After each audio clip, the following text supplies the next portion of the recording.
Halo Bang Bro, Chongqing dikenal sebagai kota pameran terkenal Cina dan ibu kota pemandian air panas dunia. Percaya atau tidak, rekaman kota memukau ini bukan hasil dari ciptaan AI. Julukan kota Cyber Park sendiri ada wujud bak sulap lanskap perkotaan yang futuristik.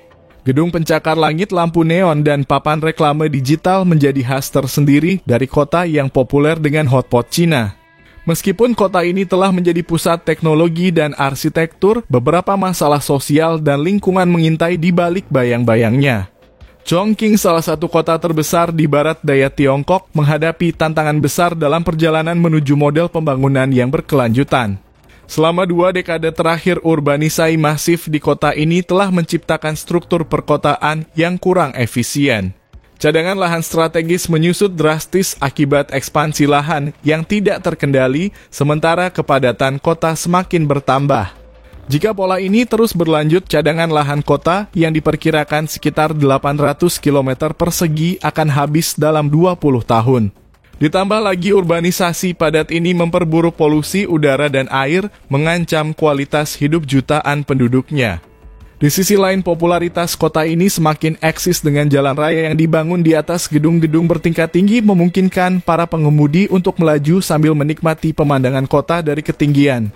Tak kalah menarik, di beberapa pemukiman di Chongqing terdapat eskalator yang dibangun di tengah-tengah kawasan permukiman. Tentu saja untuk memudahkan mereka dapat berpindah dari satu tingkat ke tingkat lainnya dengan mudah dan cepat. Desain perkotaannya yang berlapis-lapis dengan jalan, jembatan, dan terowongan bertingkat yang menghubungkan berbagai distrik dengan mulus melintasi lembah dan sungai.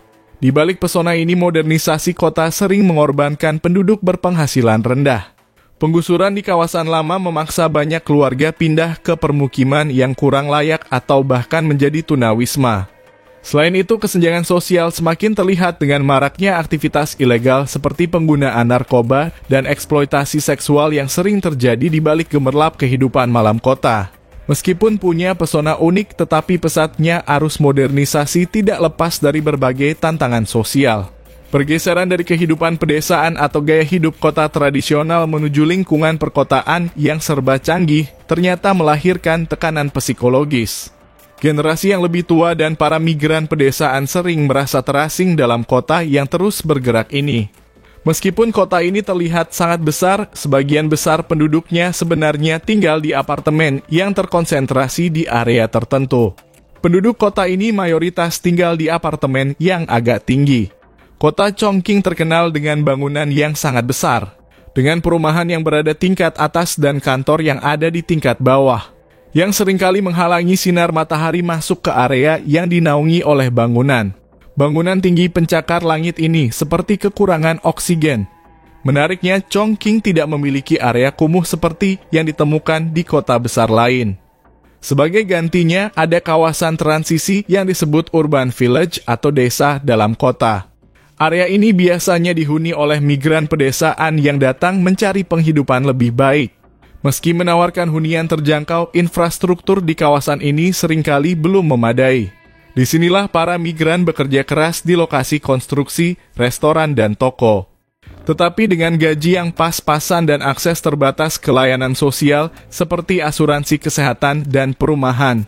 Di sisi lain, Chongqing telah menjadi pelopor dalam eksperimen reformasi hukum, sistem registrasi rumah tangga di Tiongkok. Sayangnya, meski ada upaya untuk memberikan lebih banyak hak bagi migran, mereka masih belum bisa sepenuhnya menikmati manfaat sosial yang diperoleh penduduk kota asli. Di kawasan seperti Yeshuigo, terdapat rumah-rumah tua yang berusia lebih dari 40 tahun. Lain dari yang lain, rumah-rumah ini tetap memiliki daya tarik tersendiri. Bahkan dijual dengan harga yang lebih tinggi dibandingkan rumah di kawasan modern. Penduduk lokal yang lebih tua percaya bahwa kawasan ini memancarkan pesona asli Chongqing, terkhusus di desa Huangni. Tapi pernahkah kamu mendengar istilah stubborn nail atau nail house, sebuah fenomena di mana pemilik rumah menolak direlokasi atau menyerahkan lahan mereka kepada pengembang atau pemerintah, meskipun ada tekanan, ancaman, atau tawaran kompensasi? Istilah ini berasal dari analogi bahwa rumah tersebut menonjol seperti paku yang sulit dicabut di tengah proyek pembangunan besar. 2 dekade lalu, tepatnya 2004, Chongqing digambarkan dengan staf bornel. Rumah milik Wu Ping dan Yang Wu jadi simbol perlawanan hak atas tanah.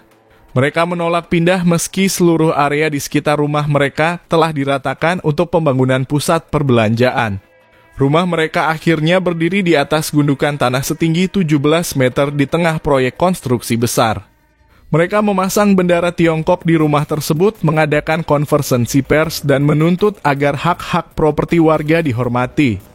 Sebelumnya pasangan ini menginginkan rumah dengan ukuran yang sama di daerah yang sama. Ditambah 1 juta yuan sebagai kompensasi karena kehilangan restoran sukses yang mereka jalankan dari rumah mereka. Pada akhirnya mereka telah mendapatkan dengan diberikan rumah baru senilai sekitar 3 juta yuan atau sekitar 390 ribu dolar Amerika. Selain itu mereka diberikan uang ganti rugi sebesar 900 ribu yuan karena pengembang telah memutus air, listrik dan memblokir lalu lintas ke rumah mereka selama kebuntuan 3 tahun. Setelah kesepakatan tercapai, rumah itu dihancurkan untuk melanjutkan proyek. Dalam ulasan DW Dokumentari, terungkap bahwa hak untuk tinggal di kota di Tiongkok ternyata masih kaya akan syarat. Pemerintah Tiongkok memiliki ambisi untuk mengisi kota-kota modern mereka dengan penduduk yang berpendidikan tinggi, memiliki kualifikasi profesional, atau memiliki koneksi politik yang kuat. Akibatnya hanya individu tertentu yang dapat memenuhi syarat untuk tinggal di kawasan perkotaan dengan fasilitas modern. Namun realitas di kota-kota besar Tiongkok menunjukkan situasi yang kontras. Lebih dari separuh populasi perkotaan sebenarnya adalah pekerja migran. Mereka datang dari komunitas pedesaan untuk mencari penghidupan yang lebih baik di kota, tetapi mereka tidak memiliki hak resmi untuk menetap. Sistem Hukou, registrasi rumah tangga di Tiongkok, membatasi akses mereka ke berbagai layanan kota seperti pendidikan, perawatan, kesehatan, dan perumahan yang layak. Sebuah potret yang tidak adil, bukan? Pada awal 2000-an, Chongqing, salah satu kota terbesar di Tiongkok, menghadapi gelombang kejahatan yang signifikan. Geng-geng lokal terlibat dalam berbagai aktivitas ilegal seperti pemerasan, prostitusi, perjudian, perdagangan narkoba, dan pencucian uang. Alih-alih melindungi dan mengayomi masyarakat, pejabat lokal dan polisi terlibat langsung atau diam-diam melindungi operasi geng bengis ini.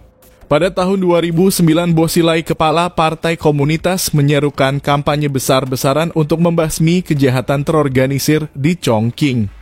Operasi ini melibatkan ribuan polisi yang menargetkan geng lokal dan jaringan mereka.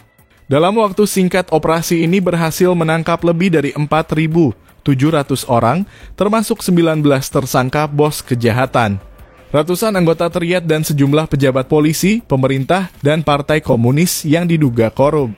Termasuk 6 kepala polisi distrik dan mantan wakil komisaris polisi kota. Salah satu tokoh paling terkenal yang ditangkap adalah Li Qiang, seorang bos geng besar yang mengendalikan jaringan kriminal luas di Chongqing. Kasus pengadilan geng di Chongqing merupakan salah satu operasi pemberantasan kejahatan terorganisir terbesar di Tiongkok yang mencuri perhatian publik pada tahun 2009. Insiden ini melibatkan jaringan luas organisasi kriminal, pejabat pemerintah korup, dan kepolisian lokal.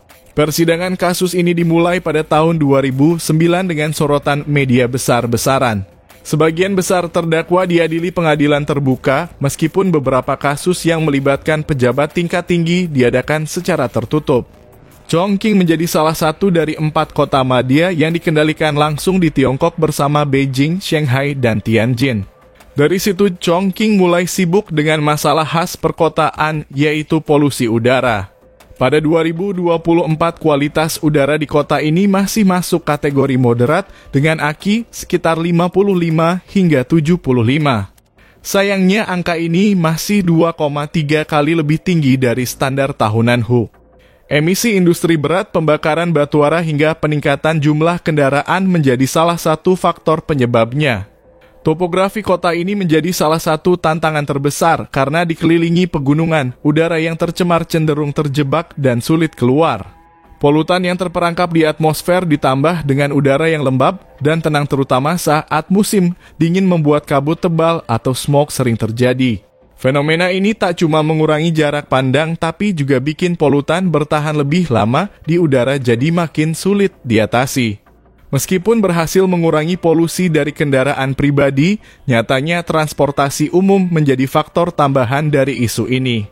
Dari 2016 hingga 2020, sekitar 168 km jalur kereta bawah tanah dibangun dan 16 jalur kereta bawah tanah lainnya dengan panjang total sekitar 200 km sedang dibangun. Tak tanggung-tanggung rata-rata arus penumpang harian angkutan umum meningkat dari 1,7 juta menjadi 3,9 juta.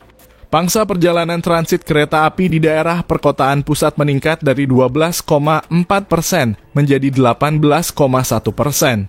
Alhasil proporsi total perjalanan angkutan umum meningkat dari 20% menjadi 33%.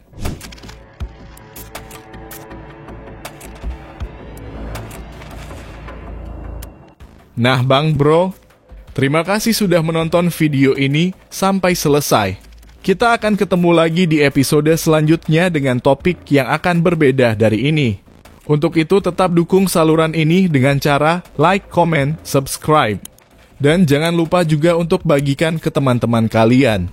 Agar teman kalian tahu apa yang kalian tahu.